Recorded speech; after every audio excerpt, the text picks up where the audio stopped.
Welcome to Quizzical Nature Trivia, where everything is trivia and trivia is everything. My name is Brian, and I am joined as I am every week by my co-host Cory. Hello, and welcome back for listening. Thank you guys again for joining in. This week we have a 90s themed trivia for you. We will start off, like we do every week, with our back and forth between the hosts. Then we will move into our questions from the listeners. Then wrap up right after we have our guest portion. Where this week we have the lovely Jessie on. After that, we'll end with our big final question. As we do every week, we'll give out your answer from last week and give you a new question to think about this week. Now then, let's move into the questions between our hosts.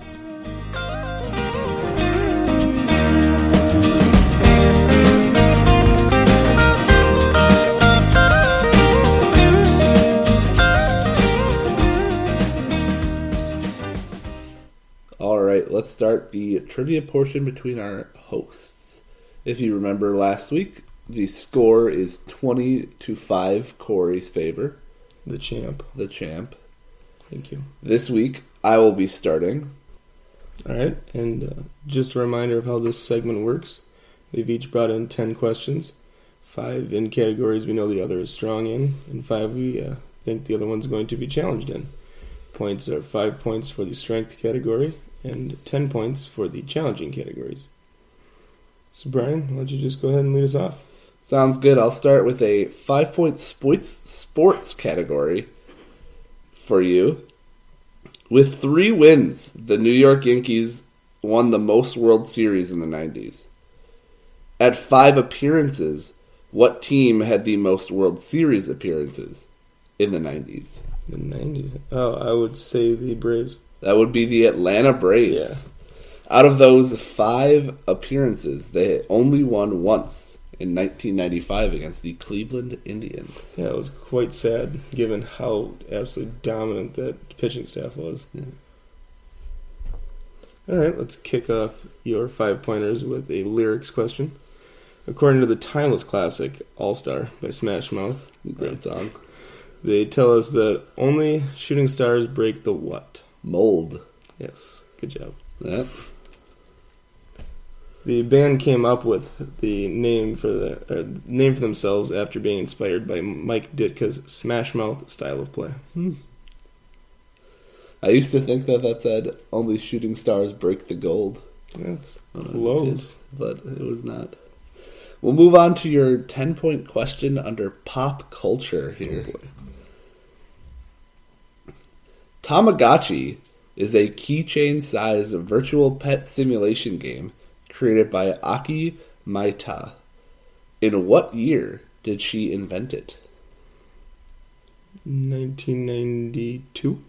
No, 1996. Wow, okay. Yeah, she actually won the 1997 IG Nobel Prize for Economics for her invention. It was huge. Yeah. I can believe that. Alright, we'll kick off 10 pointers for you with figure skating. Which figure skater was attacked by associates of Tanya Harding?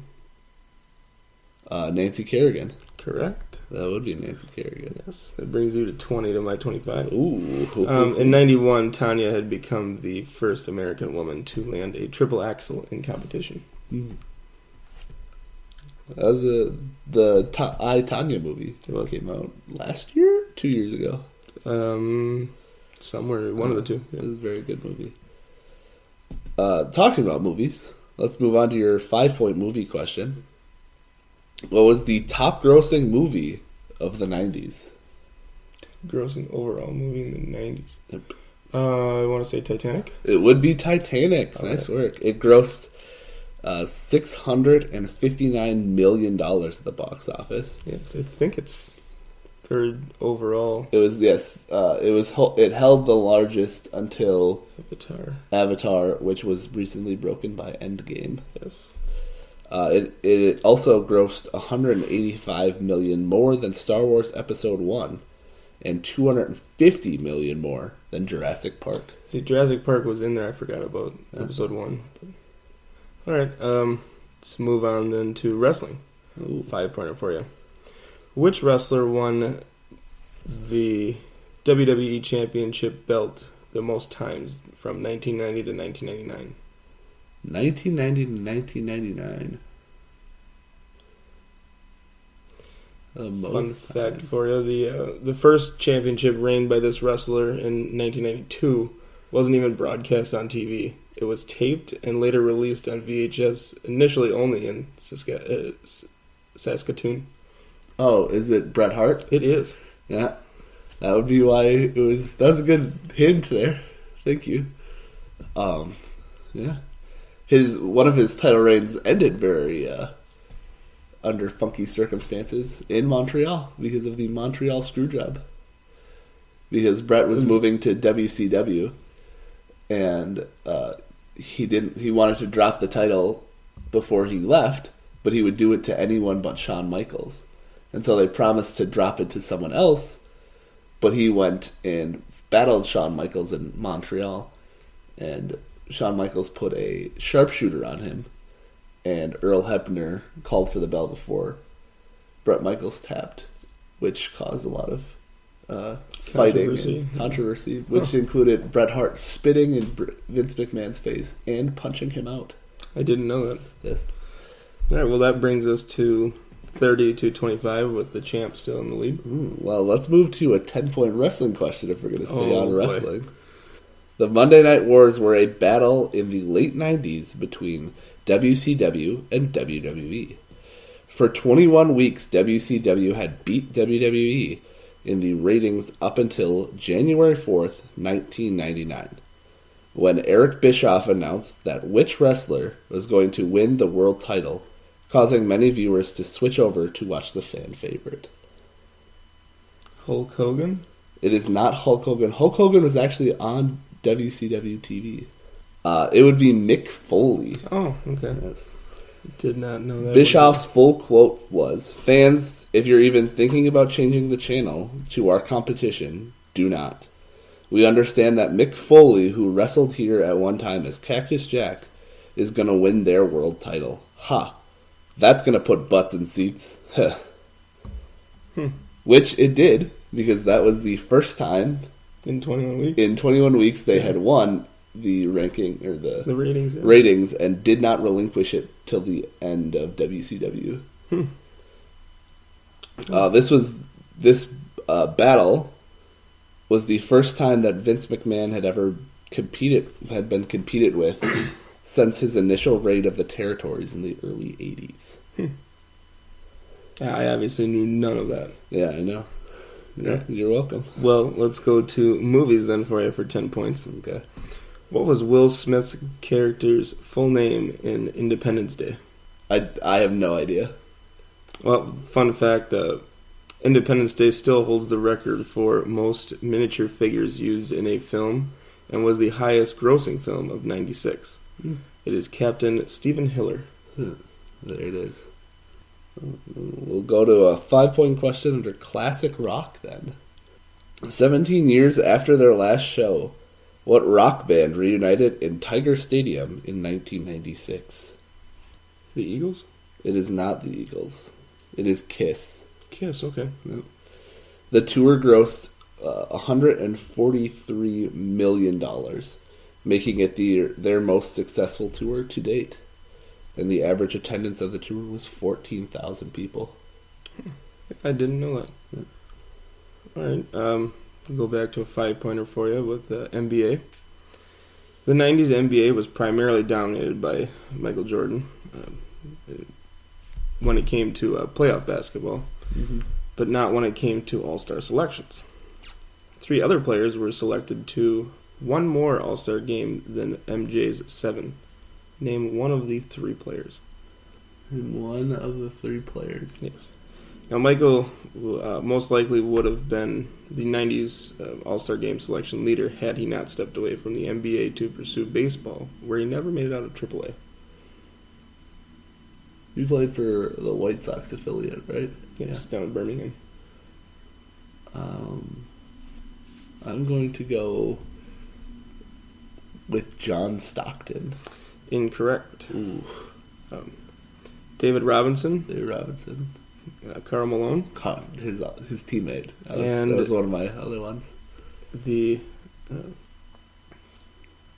large mound of rebound. The round mound of rebound. Yeah, the round mound of rebound himself, Charles Barkley. Mm-hmm. Well, let's move to a 10-point question under boy bands. In our second episode, I talked about how the Jonas Brothers song Sucker was the first #1 hit since Bump Bump Bump. Bump Bump Bump was the first hit by what 90s boy band? 98 Degrees? It is not. It is B2K. I don't even remember B2K. Wow. All right, well, we'll move on. The band broke up in 2004 to allow Omarion to pursue a solo career. I had no idea on that one. I'm glad you even gave me it in a previous question. I still don't remember. Yes, I did. And for reference, I did say Bump Bump Bump by B2K. I believe you on that one. All right, we'll move on to a boy band's question for you. Which came first, NSYNC or Backstreet Boys? Backstreet Boys. Correct. Yeah. And Brian takes the lead. 35-30. That was about, I thought it was NSYNC, so I was like, I'm going to go with Backstreet Boys because I'm usually wrong. Good call. As shown by the toss-up between Karl Malone and John Stockton. So we will move on to your 10-point rap question. Discovered by Dr. Dre in 1992, what rapper's 1993 debut album has reached quadruple platinum? Eminem? No, Snoop Dogg. Mm. Snoop made his debut on the Dr. Dre's 1992 hit, Nuttin' But a G-Thing. I can believe it. Huh? All right, well, after that was sad, we'll go on to a 5-point video games question for you. From 1990 to 1999, Game Boy sales held the top 2 spots for worldwide sales. Pokemon Red, Green, and Blue came in at number 2. What was the top-selling game of the 90s? Can you repeat it again? From 1990 to 1999, Game Boy held the top 2 spots for worldwide sales. Pokemon Red, Green, and Blue came in at number 2. What was the top-selling game of the 90s?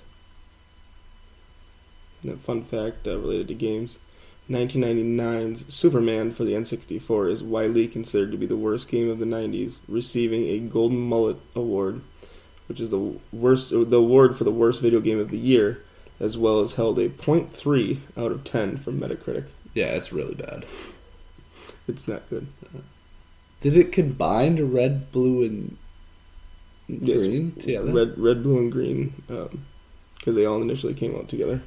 Okay, that's why. Well, then I'm going to go with Pokemon Yellow. Incorrect. Is it Mario? It didn't come out till after 99. Yeah. It is Tetris. Tetris. I did know that. Shoot. I've gotten it wrong anyway. I thought it was Mario. No. So I'll move on to your 5-point television show question. All 6 of the following television shows debuted in the 90s. All but 2 of them did not end in the 90s. Name the 2 that are the odd ones out. And your 6 are Sister Sister, Moesha, Keenan and Kel, Clueless, Dawson's Creek, and Rocket Power. I have to name the 2 that ended in the 90s. That ended in the 90s or did not? That ended in the 90s. All but 2 of them did not end in the 90s. Okay, so name the 2. Okay, so gotcha. Name the 2 that are the odd ones out. Your fun fact while Cory's thinking. Clueless was a spin-off of the movie with the same name. I'm going to say Moesha and Rocket Power. It was Sister, Sister, and Clueless. Oh, okay. Yeah. Over 2. Good. Good job, me. Alright, so it still keeps us at 35-30.